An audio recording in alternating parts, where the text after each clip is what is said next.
السلام علیکم فرینڈز، میں ہوں آپ کا دوست محمد سجاد اور آپ دیکھ رہے ہیں YouTube channel and Facebook page Kala Titar Khushab group. دوستو، آج ایک اپڈیٹ آپ لوگوں کو دینے لگا ہوں کہ پنجاب میں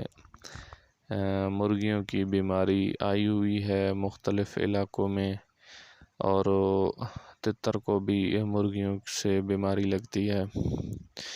اچھا، یہ جی ابھی ایک مختلف سسٹم ہو چکا ہے دوسری بیماریوں سے، ورنہ زیادہ تر جو پرندوں کے ذریعے سے بیماری کالے تتروں میں منتقل ہوتی ہے، یا کالے تتر کی جو ایک اپنی بیماری ہے جیسے سردیوں میں نزلے کا ہو جانا، تو اس چیز سے آپ لوگ سارے بخوبی واقف ہیں، اور آپ لوگ یہ جانتے ہیں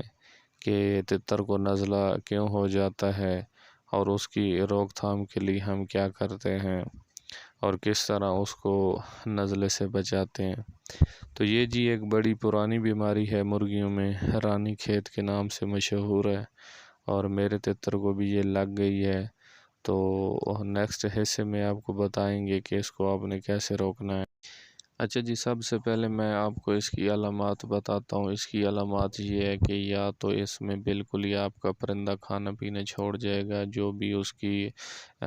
گجی کے اندر غذا ہوگی اس کو وہ ہضم کر لے گا اور منہ سے کوئی دانہ بھی نہیں اٹھائے گا، ٹھیک ہے۔ ایک تو اس کی یہ علامات ہے، اور دوسری علامات یہ ہے کہ یا آپ کا تتر بالکل سست ہو سکتا ہے، جیسے یہ میرا تتر سست ہو کر بیٹھ گیا ہے،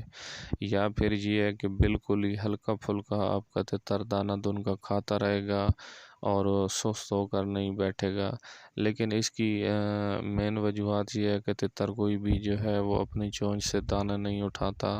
اور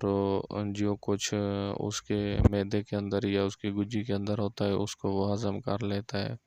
اور اسی طرح کی سفید بٹھیں کرنی شروع کر دیتا ہے جیسے میرا تتر کر رہا ہے۔ تو نوی ڈیٹ گولیاں ہیں جی، نوی ڈیٹ